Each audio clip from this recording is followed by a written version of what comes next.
Lesson ऊष्मीय प्रसार एवं कैलोरी मिति।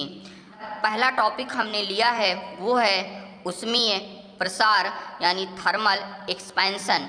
इसे हम आपको दैनिक जीवन में प्रयोग होने वाले एक उदाहरण के माध्यम से आपको समझा रहे हैं। जैसा कि हम अपने दैनिक जीवन में घटित होने वाली अनेक घटनाओं पर अगर विचार करें तो कभी कभी धातुओं के ढक्कन वाली बंद बोतलों के चूड़ीदार ढक्कनों को कसकर बंद कर देने पर ढक्कनों को खोलने के लिए उन्हें कुछ देर तक गर्म जल में रखा जाता है। गर्म जल में रखने पर ढक्कन में प्रसार होकर वह कुछ ढीला हो जाता है, जिससे उसकी चूड़ियाँ सरलता से खुल जाती हैं। इस प्रकार ठोसों में ताप के कारण प्रसार होता है। तो इसी आधार पर अगर हम ऊष्मीय प्रसार को यानी थर्मल एक्सपेंशन को एक लाइन में परिभाषित करने की कोशिश करें तो हम लिख सकते हैं कि गर्म होकर पदार्थ के फैलने की घटना को ऊष्मीय प्रसार कहते हैं। इसके बाद अब हम यह पढ़ेंगे कि ठोसों का ऊष्मीय प्रसार जो होता है वो कितने प्रकार से होता है। तो याद रखिएगा कि ठोसों में ऊष्मीय प्रसार 3 प्रकार का होता है। पहला रेखीय प्रसार, दूसरा क्षेत्रीय प्रसार और तीसरा आयतन प्रसार। तो हम यहाँ पर एक एक करके परिभाषित कर रहे हैं और उससे संबंधित जो सूत्र हैं उनको भी आपको बता रहे हैं। रेखीय प्रसार का मतलब क्या होता है पहले हम यह देखेंगे। यदि किसी ठोस जैसे पतली छड़ अथवा तार जिसकी लंबाई, उसकी चौड़ाई, उसकी मोटाई की अपेक्षा बहुत अधिक है, अगर हम उसे गर्म कर दें तो उसकी लंबाई में ऊष्मीय प्रसार अधिक होता है तथा उसकी चौड़ाई और मोटाई में ऊष्मीय प्रसार लगभग हम यह मान सकते हैं कि नगण्य के बराबर होता है। तो हम इस आधार पर परिभाषा लिख सकते हैं कि किसी पतली छड़ अथवा तार को गर्म करने पर उसकी लंबाई में होने वाली वृद्धि को उस छड़ अथवा तार का रेखीय प्रसार अथवा अनुदैर्ध्य प्रसार कहते हैं। अब हम रेखीय प्रसार का गुणांक देखेंगे कि रेखीय प्रसार का गुणांक कितना हमें मिलता है। तो हमने यहाँ पर लिखा है कि माना किसी छड़ की किसी ताप T पर लंबाई, उसकी जो प्रारंभिक लंबाई थी वो L0 है तथा अगर हम ताप बढ़ाते हैं इसके ताप में डेल्टा T की वृद्धि करने पर उसकी अब लंबाई में भी वृद्धि होगी। तो वो लंबाई में वृद्धि डेल्टा L हम मान लें तो कुल लंबाई L0 प्लस डेल्टा L हो जाएगी। तब छड़ की लंबाई में वृद्धि कितनी होती है यह हमें कैलकुलेट करना है। तो जो डेल्टा L होगा वो समानुपाती होगा किसके, L0 के इंटू डेल्टा T के। अगर इस समानुपाती चिन्ह को हम हटाएंगे तो एक नियतांक प्रयोग करेंगे अल्फ़ा, इसे हमने अल्फ़ा कहा है। ये एक जैसा आपको यहाँ पे लिखा दिख रहा है, इसीलिए हमने यहाँ पर लिख दिया है समानुपाती चिन्ह है। तो delta L is equal to alpha into L0 into delta T हो जाएगा। अब यदि हम यह मान लें कि L0 प्लस डेल्टा L जो है वो स्मॉल l के बराबर है, यानी L0 प्लस डेल्टा L बराबर स्मॉल l, तो डेल्टा L अगर हम यहाँ से कैलकुलेट करें तो L माइनस L0 हो जाएगा। यहाँ पर डेल्टा L की जगह पर हम लिख सकते हैं L माइनस L0, तो हमने यहाँ पर लिख दिया है। यहाँ से L0 को हम इस साइड में भेज देंगे तो हमें ये मिल जाएगा। अब हम L0 कॉमन लेंगे तो L is equal to L0 bracket में 1 plus alpha into delta T होगा। ये हमें इक्वेशन मिल जाएगी। यहाँ पर जो अल्फ़ा है वो रेखीय प्रसार गुणांक है। अब अगर हम रेखीय प्रसार गुणांक यहाँ से कैलकुलेट करें तो अल्फ़ा बराबर हम लिख सकते हैं डेल्टा L अपान L0 into delta T। Delta L यहाँ लंबाई में वृद्धि है, अपान L0 यहाँ प्रारंभिक लंबाई है और डेल्टा T ताप में वृद्धि है। इसका जो मात्रक होता है रेखीय प्रसार गुणांक का वो प्रति डिग्री सेल्सियस होता है। इसके बाद अब हम क्षेत्रीय प्रसार के बारे में पढ़ेंगे कि क्षेत्रीय प्रसार क्या होता है, फिर क्षेत्रीय प्रसार गुणांक के बारे में पढ़ेंगे कि ठोसों में क्षेत्रीय प्रसार क्या होगा। तो यहाँ पर हमने इसकी डिफिनीशन भी लिखी है। तो इससे पहले अगर हम कुछ जानने की कोशिश करें कि ठोसों में किस प्रकार का होगा, तो हम कह सकते हैं कि यदि किसी ठोस पटल जैसे धातु की पतली चादर को गर्म किया जाए तो उसकी लंबाई तथा चौड़ाई दोनों में वृद्धि होती है, जिस कारण पटल के क्षेत्रफल में भी वृद्धि हो जाती है। इस आधार पर अगर हम डिफिनीशन लिखें तो किसी ठोस पटल को गर्म करने पर उसके क्षेत्रफल में होने वाली वृद्धि को ठोसों का क्षेत्रीय प्रसार कहा जाता है।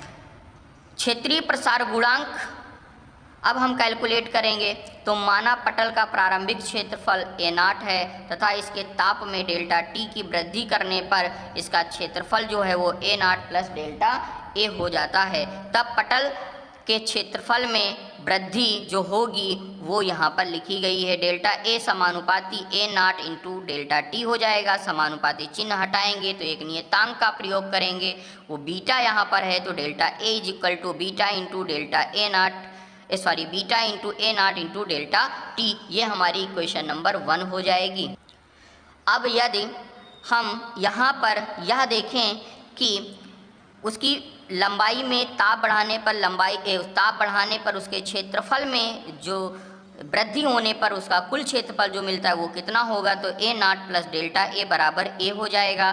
तो यहाँ से हम डेल्टा A निकालेंगे तो डेल्टा A बराबर A माइनस A0 हो जाएगा। अब डेल्टा A की जगह पर समीकरण 1 में हम A माइनस A0 की वैल्यू जो है वो पुट करेंगे, यानी डेल्टा A की वैल्यू हम यहाँ पर फाइनली पुट कर देंगे। ये आप यहाँ पर देख सकते हैं। तो A minus A0 is equal to beta A0 delta T हो जाएगा। यहाँ से A0 इस साइड में भेजेंगे, फिर A0 को कॉमन लेंगे तो फाइनली मिलेगा A is equal to A0 1 plus beta into delta T। यही हमारी समीकरण हो जाएगी। यहाँ पर जो बीटा है वो क्षेत्रीय प्रसार गुणांक है। अब हम क्षेत्रीय प्रसार गुणांक को अगर कैलकुलेट करें तो हम लिख सकते हैं बीटा बराबर delta A upon A0 into delta T, यानी डेल्टा A क्षेत्रफल में वृद्धि, A0 यानी प्रारंभिक क्षेत्रफल और डेल्टा T यानी ताप में वृद्धि होगी। मात्रक यहाँ पर लिख दिया गया है। इसके बाद अब हम पढ़ेंगे ठोस का आयतन प्रसार क्या होगा। तो ठोस का आयतन प्रसार देखिए, तो यदि किसी ठोस जैसे धातु के घन को गर्म किया जाए तो उसकी लंबाई, चौड़ाई तथा ऊंचाई में वृद्धि होती है, जिस कारण ठोस के आयतन में भी वृद्धि होगी।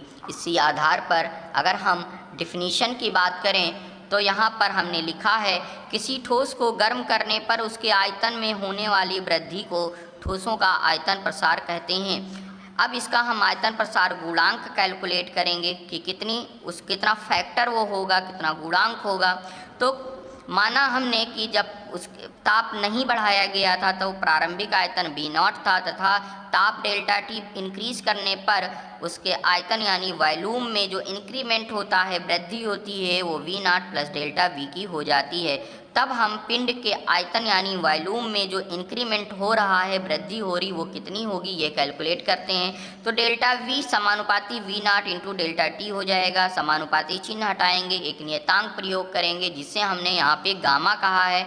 अब हम देखेंगे कि हमें फाइनल वॉल्यूम कितना मिलेगा, आयतन कितना मिलेगा, तो V0 plus delta V is equal to V हो जाएगा। यहाँ से हम डेल्टा V कैलकुलेट करेंगे तो delta V is equal to V minus V0 होगा।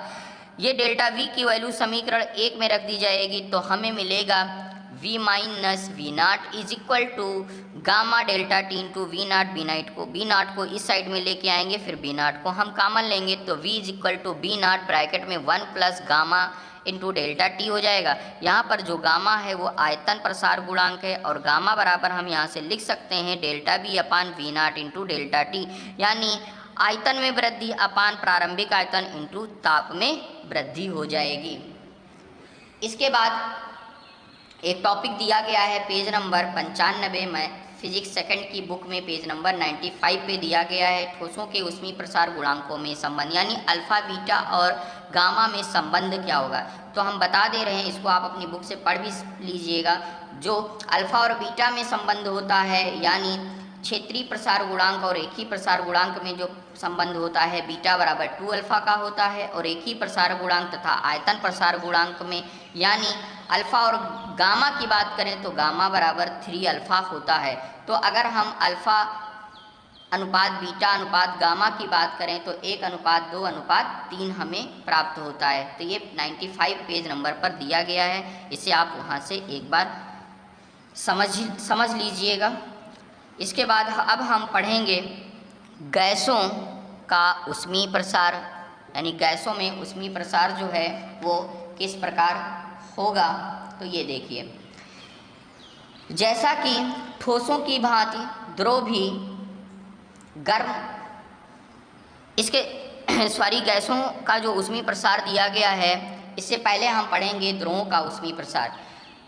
वो हमने यहाँ पे नोट नहीं किया है, लेकिन हम आपको समझा दे रहे हैं। ठोसों की भांति द्रव भी गर्म करने पर फैलते हैं। द्रवों की अपनी कोई निश्चित आकृति नहीं होती है, वह जिस बर्तन में रखे जाते हैं उसी की आकृति ग्रहण कर लेते हैं। अतः जब द्रवों को गर्म किया जाता है तो उनके केवल आयतन में ही वृद्धि होती है। तो द्रव का में जो प्रसार होता है एक आभासी होता है और एक प्रसार जो होता है उसमें वास्तविक होता है। तो सबसे पहले द्रव का आभासी प्रसार कैसे होता है ये देख लीजिए। द्रव को गर्म करने के लिए उसे किसी बर्तन में रखकर गर्म किया जाता है। द्रव में प्रसार के साथ साथ बर्तन में भी प्रसार होता है। यदि बर्तन के प्रसार का अध्ययन किए बिना ही द्रव के प्रसार का हम अध्ययन करें तो इस द्रव का आभासी प्रसार इसे कहा जाता है। अगर हम वास्तविक प्रसार की बात करते हैं तो द्रव को गर्म करते समय यदि द्रव के प्रसार के साथ साथ बर्तन के प्रसार का भी अध्ययन किया जाए तो द्रव के आभासी प्रसार तथा बर्तन के प्रसार का योग जो होता है वो द्रव का वास्तविक प्रसार होता है। इसके बाद अब हम पढ़ेंगे गैसों का ऊष्मीय प्रसार क्या है। तो ये टॉपिक बच्चों आपको अगली वीडियो में समझाया जा रहा है।